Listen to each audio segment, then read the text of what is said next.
भगवान श्री कृष्ण इस संसार के पहले मोटिवेशनल स्पीकर कहे जाते हैं। उनके द्वारा गीता और महाभारत के युद्ध में कही गई कई बातें आज भी लोगों को जीवन में एक नई दिशा दिखाती हैं।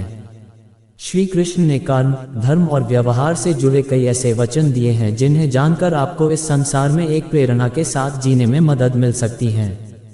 तो आइए जानते हैं उनके ऐसे ही 15 आध्यात्मिक विचार।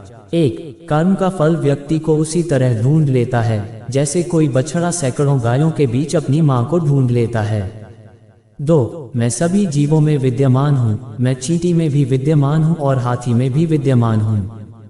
3. व्यक्ति कर्म करने से कभी छुटकारा नहीं पा सकता है, इसलिए तुम्हें हमेशा कर्म करते रहना चाहिए क्योंकि कर्म के बिना तुम्हारे शरीर का निर्वाह भी नहीं हो सकता है।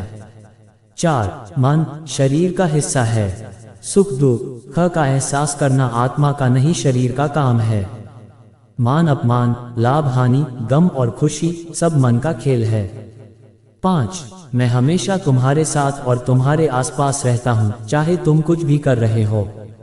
6. मनुष्य उसके लिए शोक करता है जो शोक करने के योग्य नहीं है और फिर भी ज्ञान की बातें करते हो।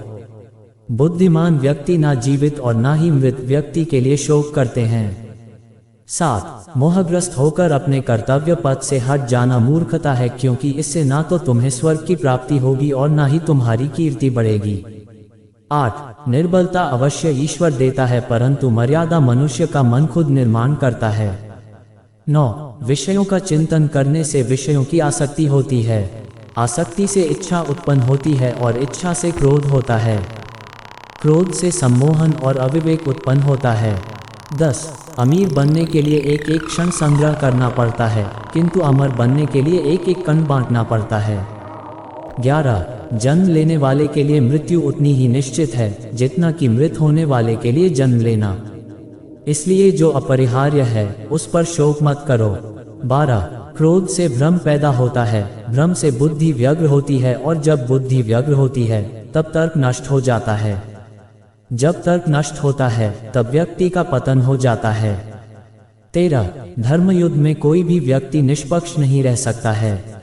धर्म युद्ध में जो व्यक्ति धर्म के साथ नहीं खड़ा है इसका अर्थ है वह अधर्म का साथ दे रहा है, वह धर्म के साथ खड़ा है।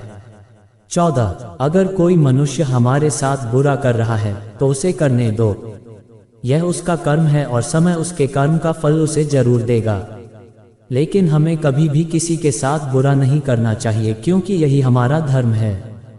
15. इच्छा पूरी नहीं होती तो क्रोध बढ़ता है और इच्छा पूरी होती है